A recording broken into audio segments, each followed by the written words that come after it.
Heinrich Karl Will was a German-American immigrant who owned a successful bakery in Brooklyn in the turn of the 20th century.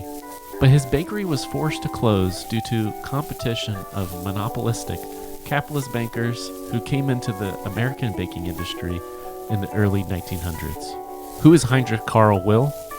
And what does his fight with the capitalists of his day tell us about the American dream and German culture in America? My name is Zachary Will. I'm Heinrich Karl Will's great-great-grandson, and I'm going to be your host, exploring his story. Heinrich Karl Will was born on June 11, 1864, in Ramrod, Hesse, Germany.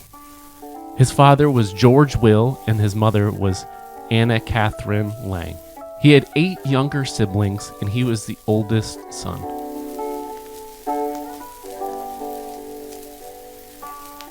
By the young age of 14 in 1878, he was already working full-time in Frankfurt, Germany.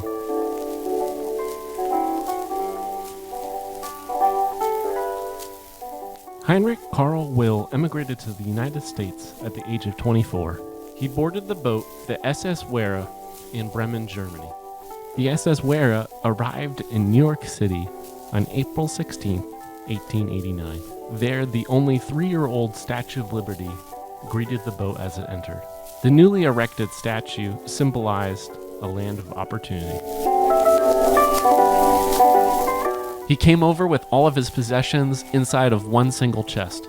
I don't know much about his motives, but was likely led by the moving desire to move to America in pursuit of the American dream and the upper mobility the country promised. In the 1880 alone, over 1.4 million Germans immigrated to the United States. But the popular Ellis Island had yet to take shape, and most immigrants that day traveled through Castle Clinton. Just like at Ellis Island, Castle Clinton also had lots of rigorous medical exams in order to get into the United States. Once in New York City, he started or worked at a butcher shop that he also lived above, and the address for that was 2167 3rd Ave, New York City. Henry visited a club called the LLY Zither Club. A zither is a German stringed instrument. The club was named after a rock cliff that overlooks the Rhine River. It's legend to have a maiden who threw herself over into the river over a faithless lover. She then turned into a siren to lure fishermen to destruction. It's also known for its echo, which is probably why they named the Zither Club after it. At the Zither Club, he met his future wife, Joanna Freiberg, who also played at the club. She had immigrated to the United States with her parents, Herman, a tinsmith, and Anna. They had immigrated from Saxony, Germany. After about a year of being married, they had their first son, Henry Charles Will Jr. In 1895, Henry visited Germany for an unknown reason, perhaps to visit family on the trip. And maybe it was during this trip that he rediscovered his love for German baked goods. Or perhaps he found a secret family recipe for baked bread, because when he returned in 1896, Henry left the butchery business and bought a bakery at 194 Throop Avenue in Brooklyn. The bakery was underground and dark.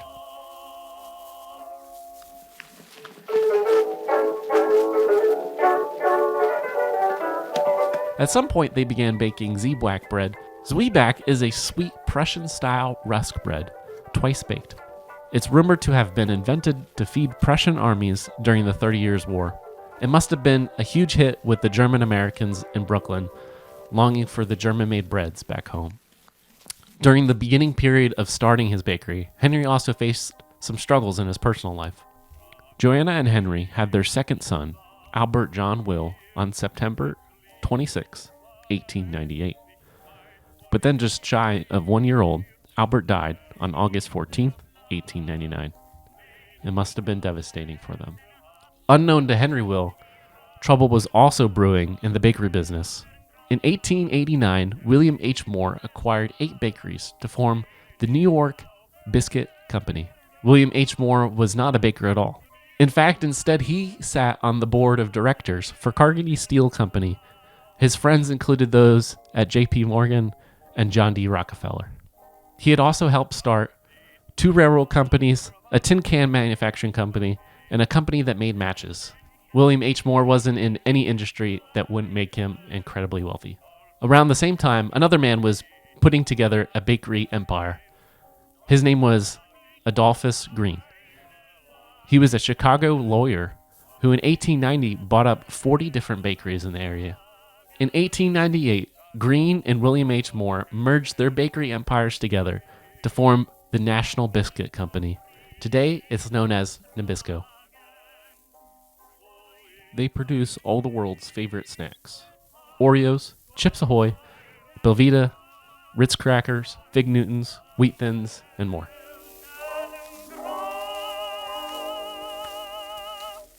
Meanwhile, Heinrich began to feel pressure to fit in with the Americans around him. By the 1900 census, Heinrich had fully anglicized his name to Henry to fit in with those around him and hide his German roots, although he hadn't completely forgotten his roots. He visited Germany twice, once in 1900 with his son Henry Charles Will Jr., and again in 1907. By the 1900 census, it was obvious that the bakery was quite successful. Aside from Johanna and Henry, 3 other people lived with them who all spoke, wrote, and read English. The other 2 were also German immigrants, one named Christian and one named Louise, who were 38 and 51 respectively. On the census, they listed themselves as boarders in that they worked at a bakery, one as a baker and one as a bakery driver. Likely they both worked at Henry's bakery. On the census, there was also a neighbor named Henry Deckler from Germany, who was also a baker, but I'm not sure if he worked at Henry's bakery or not. But it was clear that since at least 2 people worked alongside of Henry, that the bakery was doing quite well. In 1901, Henry and Joanna had their first daughter, Catherine. In 1902, George Will was born. However, he died just 8 years later in 1910. George's death must have been hard, since Joanna was pregnant with Helen, their 4th daughter at the time. In 1905, Henry petitioned and was naturalized as a citizen of the United States.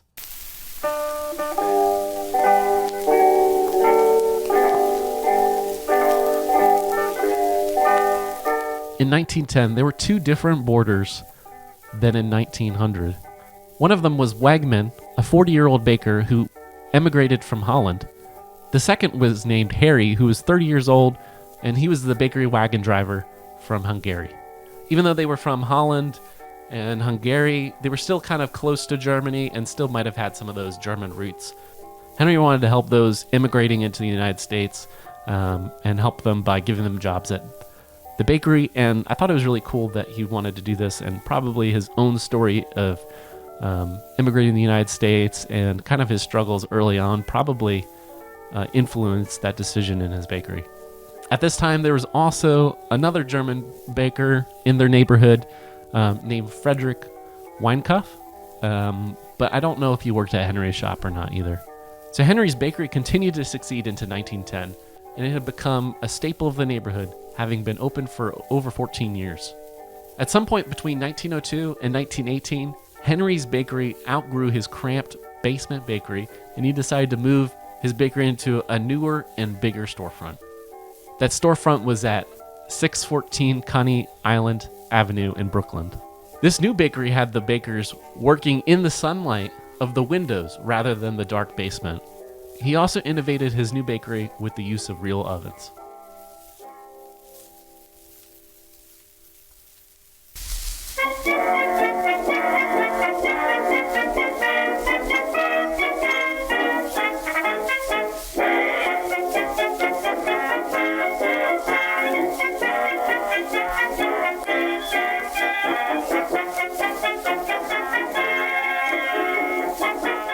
However, trouble was brewing for Henry's bakery. In April 6, 1917, the United States entered World War I. With the war against Germany, AntiGerman sentiment began to emerge.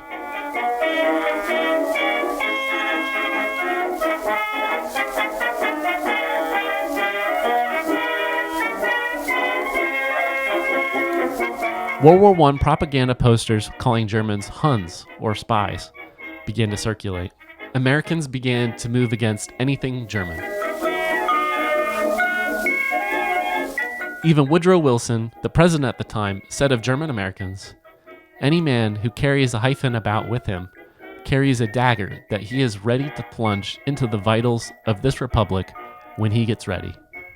States throughout the United States banned German language schools and removed German books from libraries. Even one German immigrant was killed by a mob. That man was Robert Paul Prager, who was a German immigrant in Collinsville, Illinois, who worked as a miner. He was rejected membership into a local union. When he wrote a letter complaining, a mob of 200 to 300 people forced him from his home and to walk barefoot, wrapped in an American flag, as they beat him and forced him into the prominent bluff outside the town, and there they lynched him.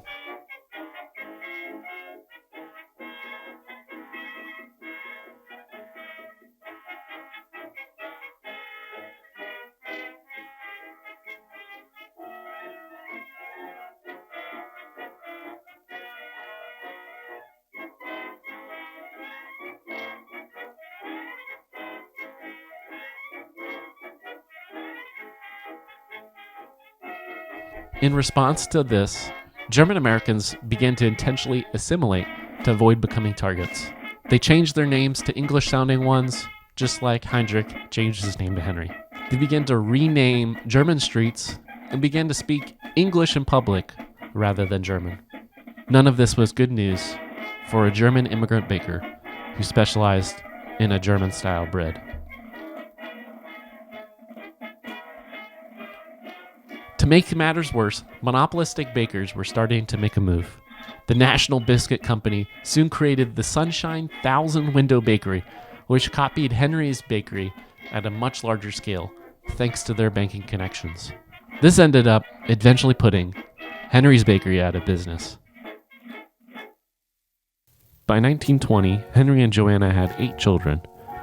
Henry C. Will Jr. was born in 1895. Catherine was born in 1901. Louisa was born in 1904. Marie was born in 1906. Otto was born in 1908. Helen was born in 1910. Joanna was born in 1913. And Elizabeth was born in 1950. It was certainly a large family. Henry died on April 9th, 1920, in Brooklyn, New York, at the age of 55. In 1922, the family recipe for Zwieback bread was sold to the National Biscuit Company, or Nabisco, likely to help support the remaining children living with Joanna at the time.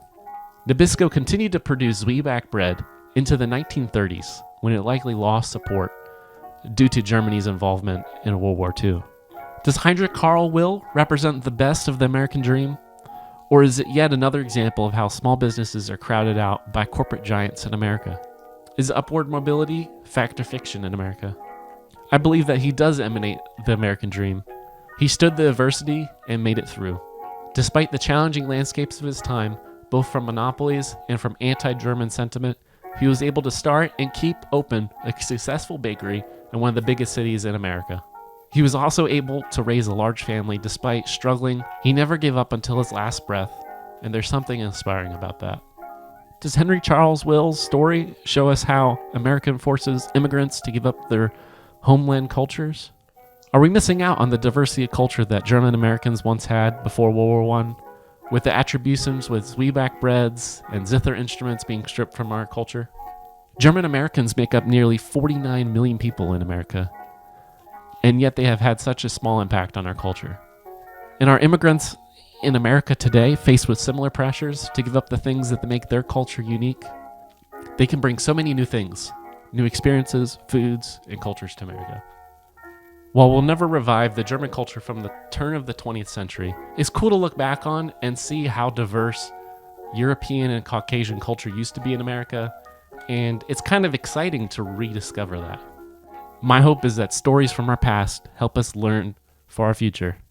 Stories just like this one, of an immigrant German baker.